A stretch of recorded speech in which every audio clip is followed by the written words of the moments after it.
I too am astounded by how far I've come. When I began freshman year at Commonwealth, I thought I had all I needed to sustain myself for 4 years, a big, musty desk where I would be a scholar. I measured my academic progress by the accumulation of pages on its expansive surface. The stacks of paper and books were my fortress, reinforced in my mind by my rectitude. I was prompt and followed all the rules, and I was a student. But everything changed junior year.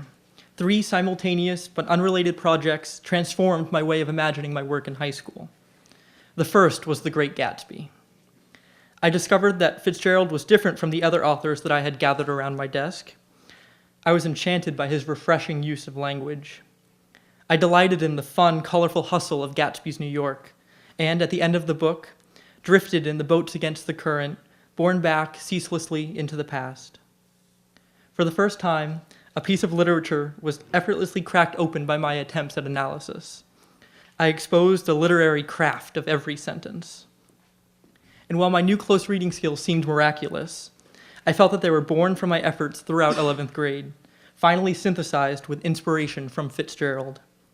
The result was a blissful and transportive experience. I was introduced to a daring way of thinking outside the toil of desk work.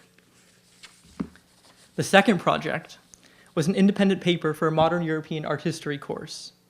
Charged with the task of analyzing a painting of my choosing within the period covered by the course, I was immediately attracted to Paul Cezanne's The Large Bathers by account of its special exhibition at the Museum of Fine Arts on tour from Philadelphia. At first, the project made me uncomfortable. I was launching alone into a daunting undertaking, out to prove the skills I had developed in class. My fears were allayed, however, when I first encountered the painting and was completely enthralled. Cezanne's beings seemed epic as they performed their baths before me, both drawing me in and repressing my gaze with their impressive statures. I felt shrunken in their presence and stood fixed among their fidgeting audience of museum visitors. But standing before the grand work of art, apart from school and home, my analytical skills were unrestricted.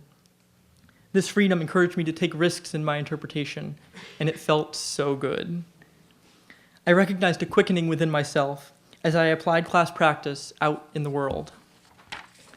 My final endeavor was my United States history research paper on the rural cemetery movement, focusing on Mount Auburn Cemetery.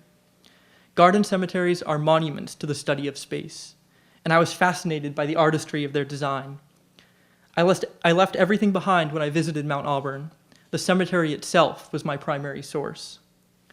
I had never had so much fun on a school project than when I was analyzing the cemetery archives and landscapes, searching for complex links between contemporary American self-perceptions and the space. There, among the shades and sepulchres of Mount Auburn, I was independent and the master of my own observations. I realized that there was an entire world to examine.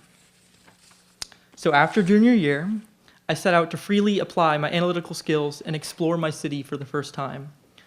I found amusement in the sagging facade of the local senior center and grim countenance of the local nunnery. I took pleasure in mapping out Boston's maze of streets. I felt the tenderness and tension in the interactions between 2 strangers at the bus stop. With my new power, I came to recognize the vitality of the city reflected within myself, and it just felt like youth. In that moment, I resolved to never take myself too seriously. 3 weeks ago, I returned to the desk. I dug through its layers and reviewed all its contents, feeling sometimes nostalgic, sometimes embarrassed, sometimes sad, and sometimes delighted.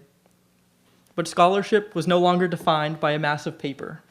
It was the absorption of skills I acquired in my work. And on that day, I cleared my desk for the first time in 4 years.